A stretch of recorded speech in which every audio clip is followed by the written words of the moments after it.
Easy. Played you like a violin and cut your strings. Nighty-night, Bats.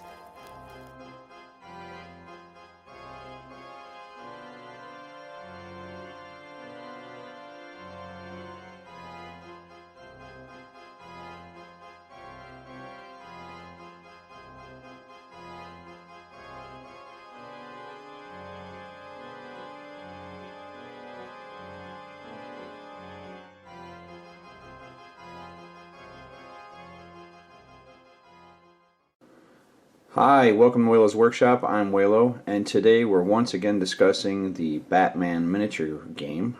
Here, as you can see, the Joker has taken over the rule book, and this is our ongoing WIP series. Now, normally a WIP, or which means a work in progress, is usually a series of videos or a series of articles following the build-up of a single figure or model or even a miniature. In our case, what we're doing is we're collecting and painting up the individual figures in order to play the game, and that's our ongoing WIP. And in that, we're looking at the company itself, which is Knight Models, as well as the quality of the figures they're producing. And I have to say, this line is absolutely amazing. If you guys have not seen any of these figures, you need to go and check them out. I've already shown you the Batman, which I did. When I bought this rule book, which was a collectible edition that they offered, and this is my day-to-day rule book. This is not going to sit on the shelf. I'm actually going to use this. They offered this figure, which is Joker Red Hood. And looking into it, I discovered that Joker Red Hood is actually the origin story of the Joker itself. So in what you saw just a minute ago was a cover of a detective's comic, and I'll put it back up here again for you.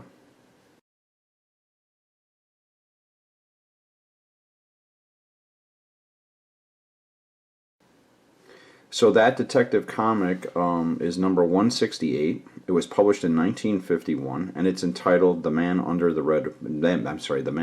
the Red Hood."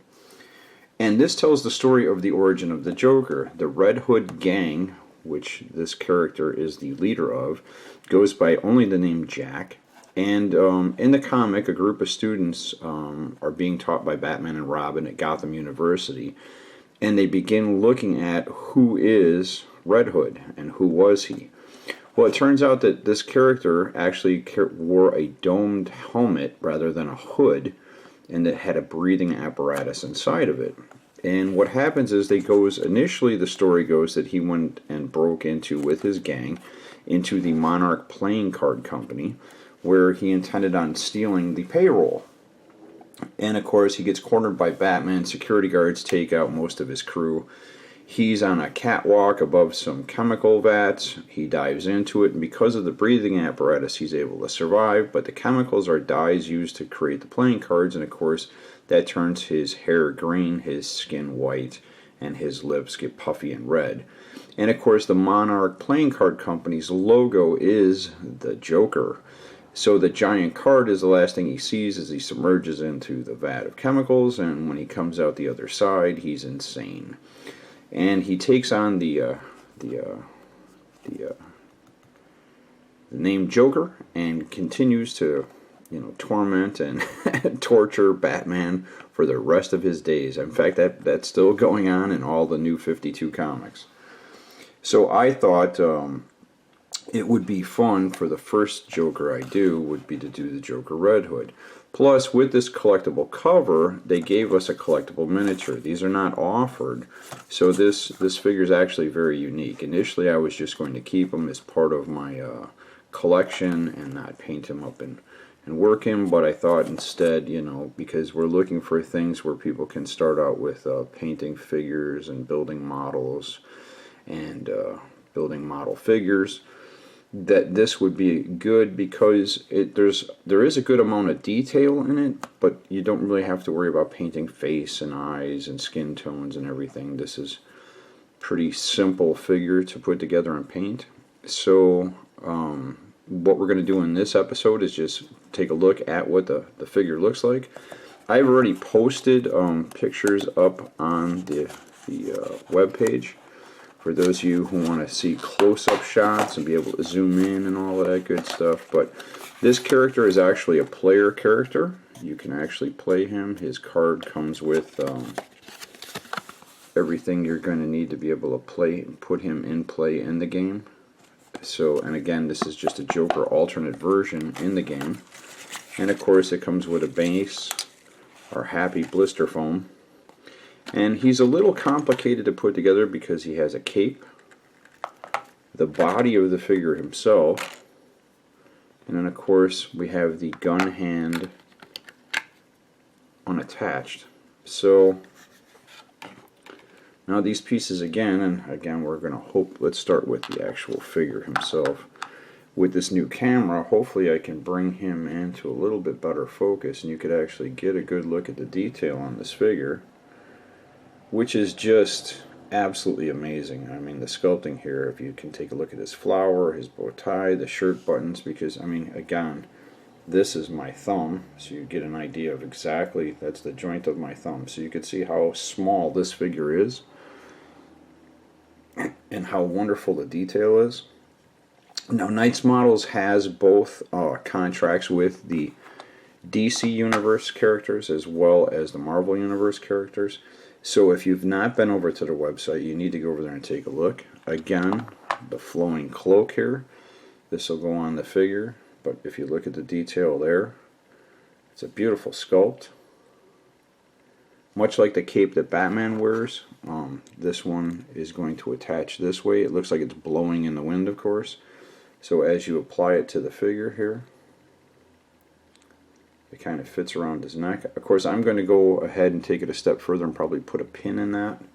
And we're going to go through step by step how to do that in a separate video when I do the build up and painting of him. And then, of course, his arm is kind of a straight on attachment here.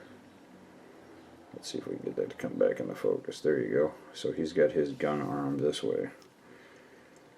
So again, we love Knights Models. We love the figures they're producing. The fact that they've actually figured out a way to create a miniature board game, a miniature tabletop game for Batman is actually fantastic. I have still not done a video of the rule book itself and the rules. I wanted to wait till I had enough of these figures to actually demonstrate the in-game play of it.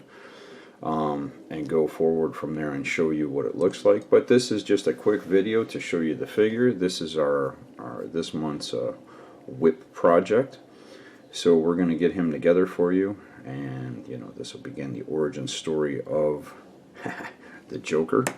I also have the Heath Ledger Joker. I'm looking to collect this particular Joker, which is just our regular comic version of the Joker. Again, this game is based on Batman Arkham City.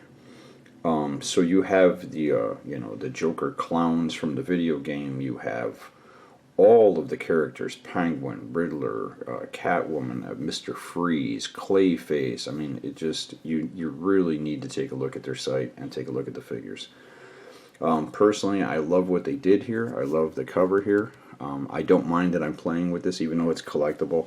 And I felt the same way with this. What's the point in storing it and not enjoying it when instead, you know, I mean, who's going to inherit this and want it from me? You know what I'm saying? So at this point, I'm thinking we'll just go ahead and paint him up and use him in gameplay. Maybe we'll begin with the origin story of the Joker and just carry that all the way through. So, that being said, the Joker. Just a couple of things on the Joker. The Joker's origin story has changed so many times that the Joker himself says, you know, sometimes I remember it one way, sometimes I remember my past another. If I'm going to have a past, I'd rather it be multiple choice. So there's so many things going on in the Batman multiverse that it's really hard to pin down a singular story which actually defines what the Joker does. I think in this particular case, the storyline best follows what we see now in the current comic, which is the insane Joker, the fact that he was a criminal in the beginning, that he's trying to pull off $1 million heist, which in 1951, of course, is a big robbery.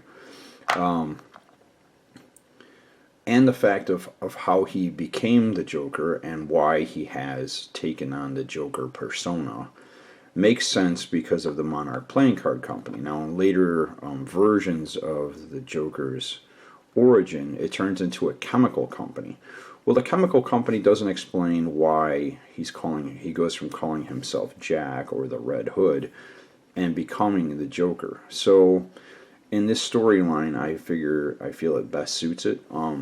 Again, I think maybe Knight's Models felt the same way. That's the reason why they sculpted this character and included him. He does have a little bit of, flashing and some very, very small mold lines you could take off with a real fine file. I'll show you how to go through that whole process and get the figure all cleaned up, and we'll get him primed and painted. And I'm going to do all that in another video. So hopefully you enjoy painting figures like this. Even if, in the case of, even if I wasn't interested in playing the game, and I have to say this, that the figures themselves, the gaming pieces, are so well done by Knight's Models that I would collect these even if I wasn't playing the game. So that being said, I really, really hope if you're a fan of tabletop wargaming, or if you enjoy painting miniatures the way I do, that you actually take the time and take a look at Knight Models and the products that they offer. And I will put a link down below to their website, as well as a link to the article that shows you the close-up photos of our little friend, the Red Hood. So that being said, thanks for watching. Remember to hit that like, subscribe, and all of those, hear what it says at the end. Okay, thanks. Bye.